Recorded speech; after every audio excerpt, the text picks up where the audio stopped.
We've won it all. Chelsea, Conference League winners 2025. The season concludes in the best way possible. I'm back from Wroclaw, landed earlier today. It has been a mental couple of days. Not a lot of sleep, a lot of singing, and a lot of drama last night, but obviously it ended in the best way possible. And this is going to be my review, my breakdown, my summary of Chelsea winning yet another European trophy. I think when we walked into this season, it was always such a weird dynamic with the Conference League that everyone kind of expected us to win it. And from the outside, Chelsea not winning this would have been seen as an embarrassment. Chelsea winning it, for a lot of people, they can kind of shrug their shoulders. But I feel like, yeah, obviously this is heightened by the fact I was at the game, and like many who were at the game, when you travel that far, when you have the emotion, when you're there with other Chelsea fans who've gone over land and sea to follow the club they love, and then you experience that game and experience lifting the trophy, it does feel huge, it does feel massive. And I think it's a culmination of things, really. I feel like obviously it's seeing your club win a trophy, but it feels like almost the end point of a lot of years of frustration. And so much has happened since the last time we lifted a trophy, which was of course the Club World Cup in February 2022. And only a month later, or not even that, the club kind of fell apart and everything changed so suddenly. And there's been so much that has happened since that has made the club look very different and made many people feel disconnected to it. But I feel like the last few weeks, starting with the Liverpool win, if you're at Fulham away, probably some people will think about that. But seeing the way the team concluded this season, seeing the way Enzo Maresca faced his critics, one of them myself, and proving us wrong and ended the season so strongly and shown a character and mentality and an ability to just win big games of football that mean a lot. I think at the very least at this current moment, produces something that is very memorable, is very tangible. As I said, and as I will still say after the event, even though from a personal experience, it does mean a lot being in that final. And, it's my first proper European away, first proper European final watching Chelsea. It's the first time I've seen Chelsea actually win a final that I've been present at in over a decade. It was the League Cup final against Spurs. I've barely seen us score in a cup final because I've been at so many of the Wembley Liverpool ones, nearly, I think all of them in recent years, that have been really, really depressing. So, and I was a bit worried for a large chunk of this game Chelsea weren't going to score again. But you remember that feeling of how much joy it is watching your team win a trophy, and you don't want to let it go. Basically, you want to see it happen again and again and again. And although we have seen so much as Chelsea fans, we've been blessed and so privileged to watch our team win it all, especially on the European stage, and do it again, even with this competition that, at the end of the day, again, is not going to rival the Champions League wins or even the Europa League wins or some others in our history. It's still, I think, for this young group especially, and for the current moment of the club, does mean quite a bit. And it was just a lovely evening, really, to see how the team responded. Yeah, we can break it all down and we can, really go, microscopic on the tactics. But I think, as Jose once put it so brilliantly, and it's a line that sticks because it's relevant. And I think if you've been watching the series of finals at the end of this season, they really do ring true. Finals are for winning. They're not just for playing well. Chelsea had the nice, I guess, double act and having their cake and eat it, basically, in that final, of being able to win but also play well in the second half. Yes, for a large chunk of that game, Chelsea were not brilliant, and I think Maresca very rightly in the post-game admitted the starting lineup was not the right one. I think some of our concerns pre-game, with our mates, over in Wroclaw, and we were having these conversations, and other Chelsea fans were having these conversations pre-game, it's just a concern that we weren't going to take it that seriously. Is it, we've got the Champions League now, it's only a few days since that, is it the be-all and end-all? Although the fans really wanted to see us lift the trophy. Real Betis, for them, it's a huge, huge game in their history. It means a lot to them. We've seen the underdog stories this year in the cups in England, but of course across Europe. So narratively, is it not going in Chelsea's favour? And when you see the starting lineup, Gusto and Badiashile both starting, and then you add on to that the way the game began, it was really concerning that Chelsea hadn't turned up for a final. And in finals where usually it's pretty fine margins, that one goal could have been enough. I think my analysis of the game, and you've got to forgive me because, as I said, it was, it's not an experience of watching a game where I'm sat there like jotting down notes tactically at all. I will go back and watch the game. This is more emotion and feeling, which I think a lot of you will appreciate for a final. But just my analysis, thinking of the game and watching some of the footage back, and thinking about what went on during the game with obviously the ease of hindsight. It felt like a combination of things. I think obviously Betis, they are so intense out of possession. This is something that CFC Central picked up on brilliantly in his preview for London is Blue Pod, where he basically said like they are very intense, but there is space to exploit. In the first half, they went hell for leather. They went at Chelsea, and because the sluggishness was there, particularly from Malo Gusto, where I was sat on the corner, it was my side, and just watching him, how poor he was during that first half, it kind of reverberated around the team, really. We weren't able to get the ball to our wingers consistently enough to try and get in behind or exploit the space. When they did press high, it felt like our centre-backs were pushed deep. There just didn't seem to be much connectivity across the team. And we've seen this before in first halves. But the thing about Maresca is, right, like, when a coach makes a mistake, you want them to rectify it quickly.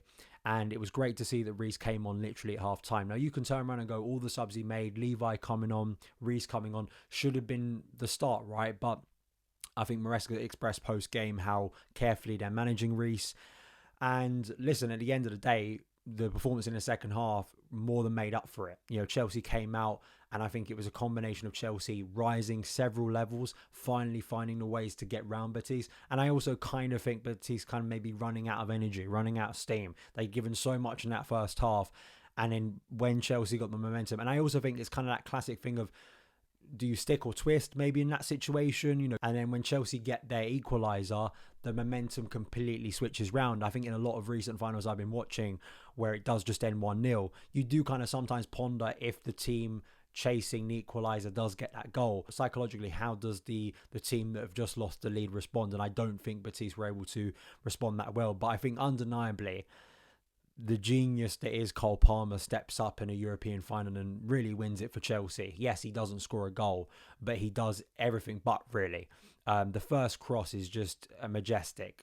Rob Prattley, I know, put a sort of a screenshot of a few seconds, really, like 10 or 20 seconds before the goal actually happened, of how far Enzo was from, the box, and how quickly that connection was made. Enzo making a late run where he's been really good at that all season. It was a similar connection. We spoke about the Jackson Palmer connection last year. Actually, this season it's been more the Enzo and Palmer connection. It was a sumptuous ball. It was so perfect, but I think it symbolised, Palmer, as he said post game in quite hilarious fashion, just basically just taking the game by the scruff of the neck, being the attacking maverick we need him to be, and really just expressing himself on a really important stage when his team desperately needed him. Enzo Fernandez stepping up with another big goal. He's become synonymous, I think, this season with some important goals, especially headed goals inside the box. It's great to see from a central midfielder. And everything clicked into gear then. Suddenly Chelsea were finding the space, they were finding the width. Palmer again moving more from a central area as kind of a classic number 10, but finding those angles in kind of the wider spaces and rotations between him, Noni Madueke. It just hurt Betis over and over again. And the swivel away for the second goal, putting on a plate for Jackson. I'm so happy for Nicolas Jackson, given the end of the season, given all the criticism. And yes, we will be doing shows about a certain Liam Delap who's going to arrive, and Chelsea going out in their pursuit, rightly, of new strikers. But I'm just happy for Jackson. He's got a cut final goal as a Chelsea striker. I think that's lovely personally for him. And listen, that end of the Chelsea underground, I mean, absolutely insanity once that goal went in. And then Jadon Sancho, I mean, like, what a time to step up. I don't know if Anthony and Sancho were trying to avoid going back to Man United, the horror of Man United, and Sancho won. Just brilliant, cutting onto his right foot and doing something that we have seen briefly at Chelsea, but you see in moments like that the quality of Sancho, and it's why he's a very frustrating player, and I think why there's so much divided opinion about whether we should keep him for another season. But listen, it was an incredible goal, and from that moment we knew it was over. And also another nice narrative thing was Moises Caicedo, not just because he's been the player of the season. He has covered every blade of grass. He has been an exceptional interceptor. He's done so much for the team in terms of danger awareness, in terms of pushing the team forward, in terms of keeping high standards when maybe others have dropped them. But a big annoyance is we've had a few rockets of his in important games get ruled out very harshly by VAR. We had it twice against Tottenham. I think there may have been another one in there as well. So it was great that Caicedo, player of the season, rounds off the season with a goal of his own. And then just the celebrations at full time, just seeing how much it meant to those young players. Reece James, who of course, today I'm recording this, is the 29th. He was there in Porto to lift the Champions League. But of course, that wasn't captain. He wasn't captain that day. He was still a young player. And you think about everything that's happened to Reece James since, unfortunately in more of a negative, tragic sense of his injury record. But the fact as captain, he got to lift that trophy last night. Yes, we hope he's lifting a Premier League title at Chelsea. We hope he's lifting a Champions League. But this is only the start. But, it symbolises as well, how much has changed at Chelsea since then, given he's like one of the last remaining remnants, I think, literally of that team that night. So yeah, I think for Reece it was wonderful. I think all round, I think it was just, you could go through so many individual players. Palmer being central to so much, being the genius. Enzo Fernandez coming on and becoming a bigger player this year for Chelsea. Marco Correa, I've spoken all season about how brilliant he's been, and he really tied up Anthony, who really has been a brilliant player for Real Betis, but he didn't get into the game at all. A player with a lot of confidence who maybe felt like this was a moment to really make a statement. Cucurella completely shut him down. Trevor Chalobah, you know how much I love Trev, and I love seeing Trev there in a final, winning a trophy, having the accolades, having the respect put on his name that is rightly there.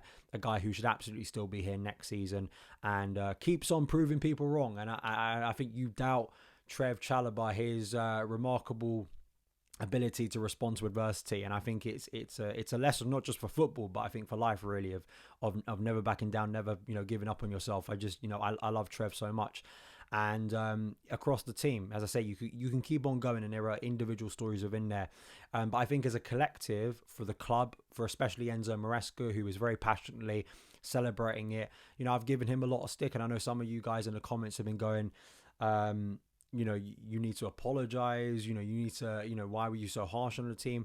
I'm only honest with my criticisms of Chelsea. At the start of the year, I predicted us to finish 5th and predicted us to win the Europa Conference League. We've done both of those things. In fact, we've done it one higher position than I predicted in the Premier League. Maresca has achieved that. And I'm more than happy whenever to say that I'm wrong if it means Chelsea are being successful and my cynicism and fears about the club are proven wrong, because I love Chelsea. And I keep on reiterating this. I think maybe some of you guys, I know a lot of you guys, we're all Chelsea fans here, right? But we express opinions, and there was doubt, but I think it's a mark of him as a coach maybe developing and growing and maturing, that Chelsea adapted in the final few weeks of the season.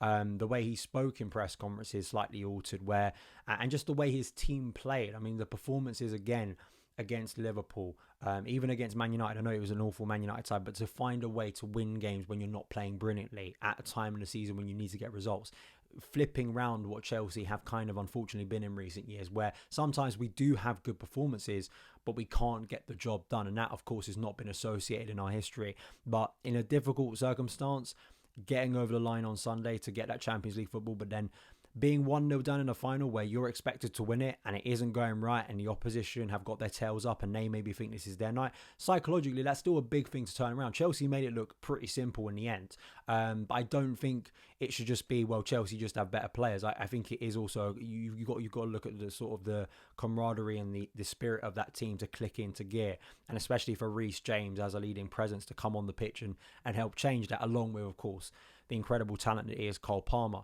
And it leaves us heading into the summer with such a good vibe. Like, it, of course it does. Like, that memory last night is going to stay with me for a long period of time, just personally, anecdotally being there as a fan.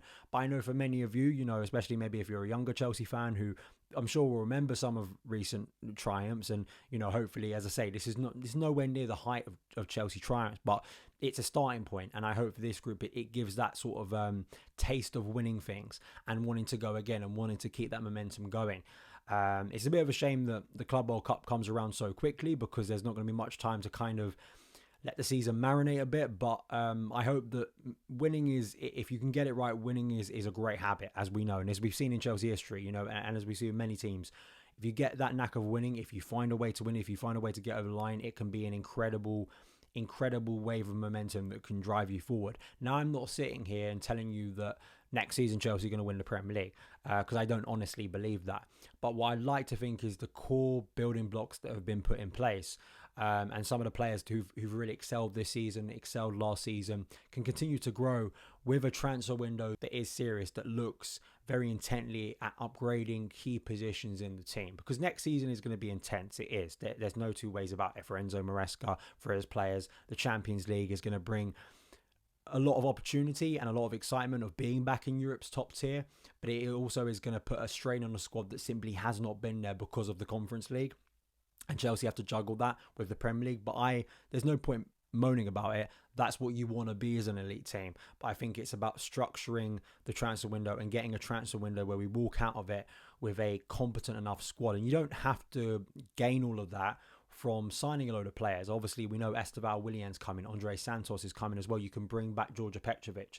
There are other ways you can get around that. However, I'd hate to be sat here, and I know it's very typical Chelsea, but I hate to be sat here in like 6 months and all of the positive momentum that has been built from these wins in recent weeks kind of ebbs away. I really don't want that situation. I'd like to think that Chelsea can grow and look to get better. And I think the main priority for me is ensuring that it's a good transfer window, that ensuring it's a stable summer, that ensuring that it isn't chaos and it feels like our plans are being undermined every 2 days. Like that's something that I think really needs to be the key thing. And I'll probably write about this, but I think Maresca and his players have proven that they can step up to the pressure and do their job.